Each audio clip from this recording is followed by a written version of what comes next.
Pierre de Grille, sur Saint-Léger, en éleveur bovin lait.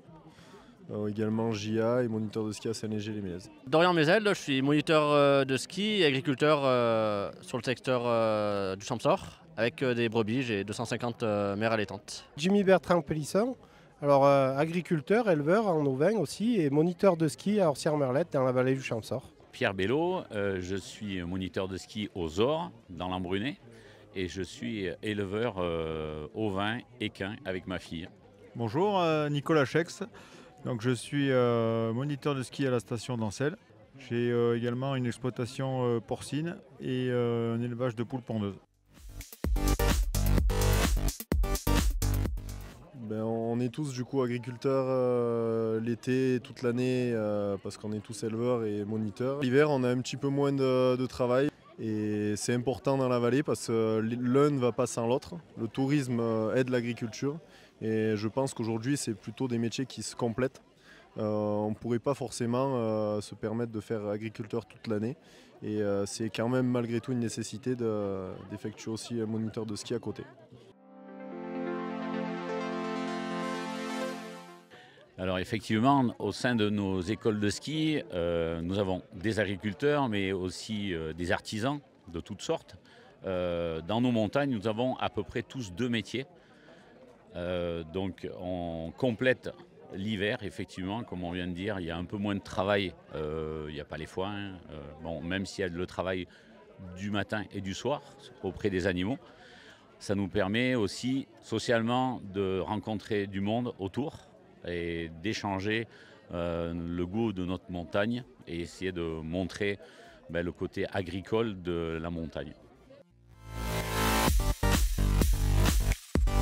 Ici, on se trouve dans les Hautes-Alpes. Alors là, on est sur la commune de Gap, on est au col Bayard, voilà, et on est tout proche de la vallée du Champsaur. Voilà.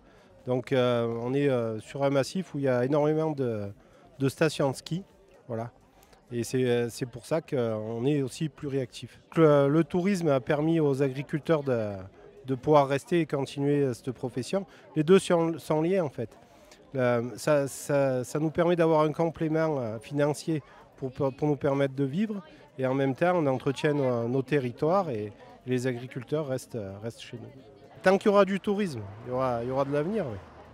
C'est vrai que chez nous les exploitations sont de petite taille. Par exemple pour les ovins c'est essentiellement entre 200 et 400 brebis. Ailleurs ils sont vite à 800 ou 1000 têtes quoi. Et c'est le tourisme qui nous permet. Et puis ça maintient le nombre d'agriculteurs en montagne. Par exemple, sur ma commune, on est 10, et on est 10 à travailler en station, comme moniteur de ski, perchman ou conduire les dameuses, quoi. Les agriculteurs ont un rôle d'entretien du paysage, avec notamment les pâturages. Les animaux, ils ont la capacité d'aller entretenir l'herbe à des endroits où les machines ne peuvent pas y aller. Donc on joue un rôle très important. De la même façon, sur les stations de ski, on gère tout ce qui est embroussaillement avec le pâturage et même il y a des cultures avec des prairies de fauche. Jimmy l'a pas dit, mais lui ses terres vont jusqu'à plus de 2000 mètres d'altitude. Donc assez haut en altitude au milieu du domaine de la station d'Orsières-Merlette. Nous, on est aussi capable d'apprendre à skier à tous les âges, toutes les personnes. Donc c'est un métier un sport qui est compliqué à apprendre, ça ne s'improvise pas, donc on est là pour le transmettre. Ça fait partie de notre culture aussi dans le Champsaur et dans le Gap-en-Cé d'apprendre à faire du ski aux gens, aux classes de neige également. Il y a beaucoup de classes de neige qui viennent sur nos petites stations de village. Et on apprend énormément à beaucoup d'enfants à faire du ski. Et ils ont la chance de pouvoir venir chez nous parce que nos stations sont accessibles. Et du coup, ils reviennent quand ils sont plus grands avec leur famille. Et nous, ça nous permet aussi de continuer à vivre dans nos exploitations toute l'année grâce aussi au ski. Donc aujourd'hui, on célèbre la terre des champions parce que localement, dans le département, on a quand même des pointures en descente. On a eu quand même, sans parler de Cyprien Sarrazin et tout ça. Donc aujourd'hui, on pense à eux, mais il y a la relève.